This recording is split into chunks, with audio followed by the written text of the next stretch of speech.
Rage. But I born ultras. Oui, mais je suis né ultra, moi. Blood is hot. Mon Before the sang game, I told the est player. avec eux. Mon ami El Gringo. Oh, elle fait du bien celle-là. Oh, qu'elle est belle. On souffle, mon ami. Ouais. C'était pas le plus beau match, loin de là, mais on est dans ce qu'on avait dit dans l'avant-match. C'était qu'on avait tout à perdre sur ce match, que même si on gagnait 4-0, on nous dirait de toute façon c'est que Montpellier. Ce qui est le cas, ce qui est le cas. Parce que je pense qu'on n'a pas vu plus mauvais cette saison en Ligue 1. Peut-être le Havre au Vélodrome. Ouais, c'est sûr, c'est une certitude, mais comme je disais, d'un côté, on avait tout à perdre sur ce match-là, mais d'un autre côté, on avait quand même beaucoup à gagner, c'est-à-dire prendre 3 points, remonter au goal average et potentiellement prendre 2 points à Monaco et à Strasbourg. Ben, c'est exactement ce qui s'est passé aujourd'hui. Ah, ben tiens, je te fais plaisir, là, tu vois, en direct live. On avait dit en avant-match, si tu te souviens, on avait dit que c'était un match crucial, comme tu as dit, on avait tout à perdre, mais en même temps, on avait la possibilité aussi d'augmenter le goal à virage, qui pour moi est un point supplémentaire en fin de saison. Finalement, on était à 16 goal à virage, là, on remonte à 20. On est toujours derrière Monaco, mais on est passé devant Lyon. Et ça, mon ami El Gringo, ça va être quelque chose de décisif parce qu'on sait que ça va se jouer à la dernière journée. Ouais, c'est sûr. En tout cas, on est sur le. Toi et moi, on avait parlé de ces matchs qui arrivaient et on s'était dit que Montpellier, tu devais gagner parce que c'est Montpellier, c'est les derniers et que quoi qu'il arrive, comme je disais, ça t'apporterait pas de garantie. Et parce que derrière, il y a Brest. Et que pour moi, Brest, c'est la bascule vraiment de cette fin de saison parce que c'est une très bonne équipe et que c'est là que tu peux vraiment envoyer un message si tu prends les 3 points. On a fait la première étape, c'est très bien, mais bon, c'est sûr que dans le jeu, c'était pas la perfection. Mais tu le vois là, tu vois Brest, hein, Brest est invaincu hein, sur les 5 derniers matchs. Brest est très difficile à jouer, Brest a accroché des grosses équipes, Brest a battu des grosses équipes. Ça va être un match décisif pour eux parce qu'eux aussi peuvent essayer de venir se rapprocher, essayer peut-être de gratter quelque chose. On sait que Ligue des Champions, peut-être une place supplémentaire en Europa League, en Europa Conférence. Donc il y a tout à jouer. Mais avant de parler de Brest, mon ami Gringo, on va faire un petit focus. Alors, il y a 3 joueurs qui ont éclaboussé de leur talent ce match-là. Pour moi, c'est le top 3 de ce match-là. C'est Mason Greenwood, bien évidemment, qui a claqué un doublé, mais pas que, parce qu'il a quand même été important dans le jeu. Il a beaucoup tenté. On l'a trouvé. Moi, je l'ai trouvé vraiment, je ne sais pas, vu du stade. Moi, je n'étais pas au stade, mais vu de la télé, je l'ai senti vraiment un Greenwood concerné. Oui, clairement. Alors, c'est important de préciser que malheureusement pour des contraintes, j'ai pas pu. On tourne cette vidéo juste après le match, donc je reviens direct du stade et j'ai pas pu revoir le match, ce que j'aime pas trop faire avant les vidéos parce que ça donne moins de pertinence. Mais du stade, alors il a perdu quelques ballons en voulant dribbler un peu trop, mais globalement vraiment. Il a tenté des choses, il a percuté, il a bien orienté le jeu, des fois de manière simple, hein, comme sur le 5e but où il trouve Benacer dans l'intérieur.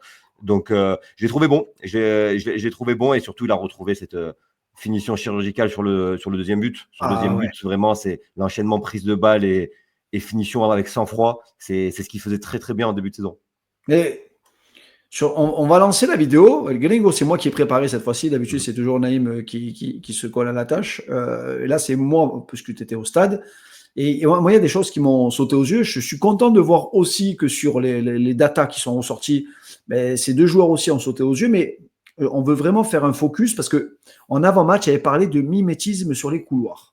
Donc, Murillo, le pendant de Murillo, qu'on n'avait pas toute cette saison parce que ce soit Kondogbia, que ce soit Cornelius, cette saison, on a un couloir gauche qui est difficile, avec Merlin qui a du mal quand il n'y a pas quelqu'un qui vient combiner dans son côté. Moi, je voulais faire un focus sur Ulysse Garcia. Je l'ai trouvé, Naïm, je ne sais pas si vu du stade, c'était la même chose, mais moi, j'ai trouvé Ulysse Garcia vraiment, vraiment intéressant. Je te prie cette action, et on va pouvoir en débattre, mais tu vois le positionnement d'Ulysse Garcia, on est sur une phase de récupération de balles. Il est vraiment au même niveau que Kondogbia.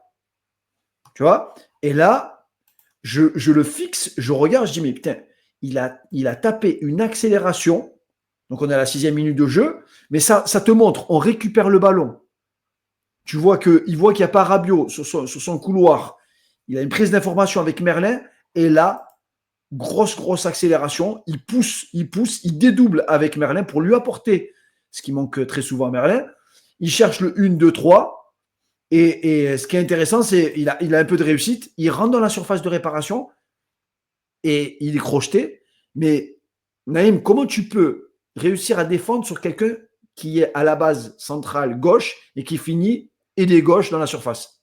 Ouais, c'est difficile pour eux. Ça rajoute ce qu'on faisait de bien du côté de Murillo, de la diversité, du doute. C'est-à-dire que quand on n'avait pas Murillo, quand il était blessé, ou là, quand c'est Cornelius qui jouait de ce côté-là, quand ils ont Merlin ou Luis Enrique face à eux, ils ont moins de doutes. Ils savent qu'ils sont condamnés quasiment à l'exploit individuel, ces deux joueurs-là. Bon, Merlin, il n'a pas les qualités pour le faire en plus. Luis Enrique un peu plus, mais c'est quand même compliqué quand ton défenseur s'attend à ça. Le défenseur, il est préparé à ce que ce soit du duel, de la percussion, que ce soit le seul danger.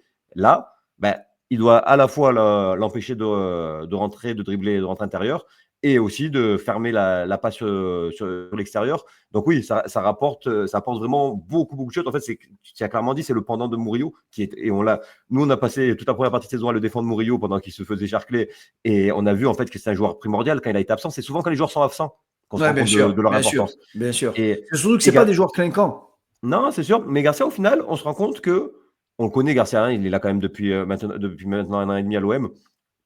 Il a des limites, mais on se rend compte que dans ce poste-là, c'est taillé pour lui au final, parce qu'il est grand, il est costaud, il va un peu plus vite que nos autres défenseurs. Donc, dans le poste en phase défensive, c'est pas trop mal. Et là, il a les qualités de son poste de base, c'est-à-dire d'être capable d'apporter du plus offensivement. Offensivement, donc là, penalty. Et je voulais aussi la deuxième. Pour moi, c'est l'action du match. Parce que que ce soit dans la construction, il y a encore cette prise d'information. C'est Højbjerg qui récupère le ballon. Et il est déjà parti en sprint parce qu'il sait qu'il va devoir dédoubler. Et quand il dédouble, regarde, le défenseur qui l'a suivi au départ, terminé, hein, le milieu de terrain. C'est ce qu'il faut dans le foot, c'est penser avec un temps d'avance. C'est pas penser au moment où le joueur a le ballon. Lui, il a déjà anticipé le fait que quand Merlin allait avoir le ballon, il allait avoir la possibilité de déborder. Et en plus, derrière, quand il lui donne, au stade, je dis, il faut centrer une touche. Ah, mais et en plus, il a. Moi, je suis gaucher, Gringo. Et quand tu es un gaucher, quand tu as le ballon qui est devant toi, quand tu la caresses comme ça, il a mis de la force en plus, tu vois, parce qu'il sait que son attaquant, s'il passe devant le défenseur, il a juste à la toucher et c'est quasiment but. Et là, on voit. Disons qu'en tout cas, il a tout ce qu'il fallait faire, Garcia, sur cette action, que ce soit dans le déplacement, la prise d'information, le centre. Mais derrière, il n'est pas facile à mettre quand même. Ah, il est incroyable. Il est incroyable. Il y a l'appel de balle, il passe quand même. Mais le geste, il a mis une aile de pigeon. Et le compte, il est en train de faire les calculs et il se dit c'est le 4e but. et tu sais, il y a Balerdi qui est censé revenir la semaine prochaine, ce qui est vraiment une très très bonne nouvelle. Il y a une vraie question qui va se poser. Parce que là, à l'heure actuelle, on sait que Kondogbia, c'est un de ses tauliers qu'il aime beaucoup. Mais à l'heure actuelle, pour le poste de stopper gauche, il n'y a pas de débat. Il est vraiment. Si par malheur, il met Kondogbia contre Brest, il ne met pas Ulysse Garcia, c'est fou. Je sais que vous avez l'habitude de nous écouter, les gars. Même moi, je me surprends à dire des choses pareilles, mais en fait, à un moment ou à un autre, je pense qu'il faut enlever les étiquettes et les noms et regarder ce qui est produit sur le terrain. Quand un joueur est performant, il faut le dire. Quand un joueur est moins bon, il faut le dire. Moi, par exemple, je fais partie des personnes qui défendent souvent Valentin Rongier parce qu'à tort, souvent, il a été critiqué. Mais je prends le match de ce soir. Moi, j'ai trouvé Valentin Rongier moyen par rapport à ce que j'ai vu de Valentin Rongier ces dernières saisons et par rapport à ce que j'ai vu de Ben Nasser sur son entrée. Et là aussi, on en parlera après, hein, mais il y a aussi des choses peut-être à changer face à Brest, parce que ce sera un grand match aussi face à Brest et ce sera notre première grande finale, parce que ce match-là, il sera ultra important. Mais bon, pour revenir à Garcia, 2 fois décisif, très très bon aussi dans le duel. Il a gagné énormément de duels, il est passé très souvent devant l'attaquant. Très agressif, proche de son attaquant. Ouais, c'est quasiment sans faute. C'était le meilleur joueur sur notre partenaire Bowler. On avait vu que les meilleurs joueurs face à Monaco, c'était Ulysse Garcia. Ça l'est encore. Ce soir, il fait partie du top 3. Et c'est le ressenti, hein, vraiment. On a le ressenti qu'il a fait 2 très bons matchs à ce poste. Ah oui, totalement. Là, on peut le dire. C'est peut-être tu sais, on dit toujours qu'il y a des joueurs qu'on n'attend pas sur la fin de saison. Peut-être que c'est lui finalement le baromètre et l'équilibre de ce système-là qui ronronne, si tu n'as pas ces dépassements de fonction, surtout sur le couloir gauche.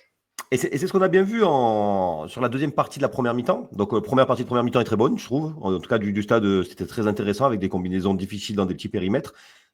Après le but, tu sentais que justement, Garcia, il y allait moins volontiers. Parce que on s'est pris beaucoup de buts sur des transitions. Parce qu'on est traumatisé. On est peu. traumatisé.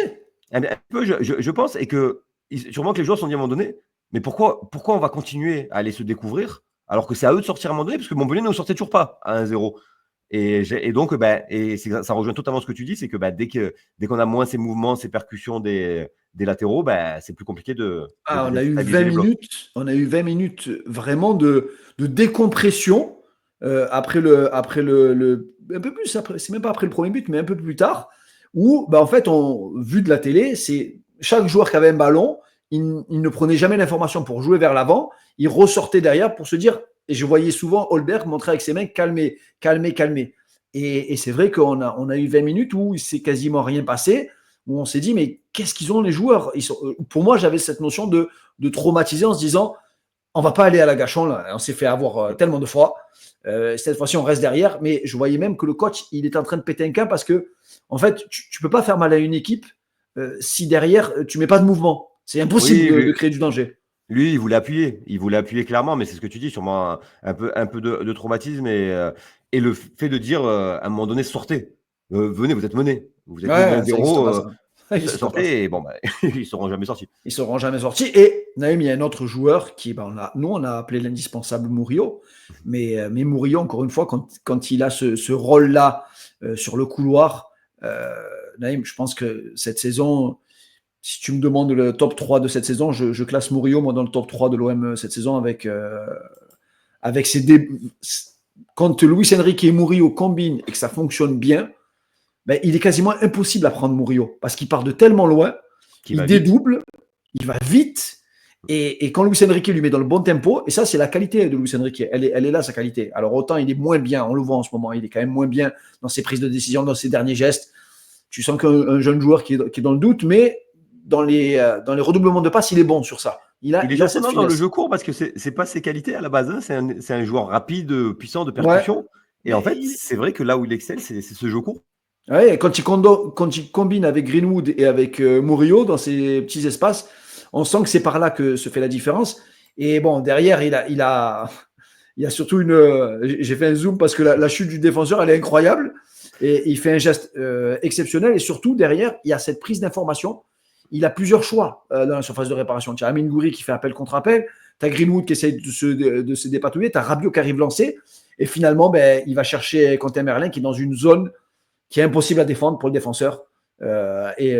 Galette de Murillo. Il la prend un peu derrière la tête, Merlin, parce qu'il est un peu trop en avance. Bon, finalement, je pensais qu'elle était rentrée, moi, la tête de Merlin, mais elle tape la ligne externe. Elle ne rentre pas réellement. Et nous, du stade, j'étais juste derrière, au virage nord, et on avait l'impression que ça n'allait pas rentrer. Que Gouiri n'allait pas réussir à la pousser. Mais c'est même pas Gouiri, parce que c'est eux qui se sont rentrés dedans, et donc c'est eux qui, je pense, qui ont mis but contre leur camp, parce qu'elle était déjà rentrée quand Gouiri la pousse. Et donc ça, c'est une des actions de Murillo. Encore une fois, il est décisif, Naïm. Il faut comprendre qu'il a 3 rôles sur le terrain. Il est défenseur, il doit couvrir la profondeur, il doit rentrer souvent dans le cœur du jeu aussi pour permettre à Greenwood et à Murillo aussi de prendre le couloir, et après il doit déborder. Et Kopi, tu vois, Kopi conforme, Gringo, 2-0, une action, Madine Murillo, j'ai envie de dire, ça part de derrière, pareil, je dédouble sur mon couloir, je cherche le relais avec Luis Enrique. Luis Enrique, il va lui redonner à Murillo. Murillo qui, ça me rappelle le but de Rennes, ça. Ouais, exactement. Il ressemble dans la construction. Et après, ça fait du bien quand il lève la tête. Après, c'est le chirurgien. C'est du talent, attention. Hein, c'est pas un but. Je vais pas dire qu'il est dur à mettre, mais c'est pas aussi anodin ce qu'a fait Greenwood, l'enchaînement, la prise de balle surtout.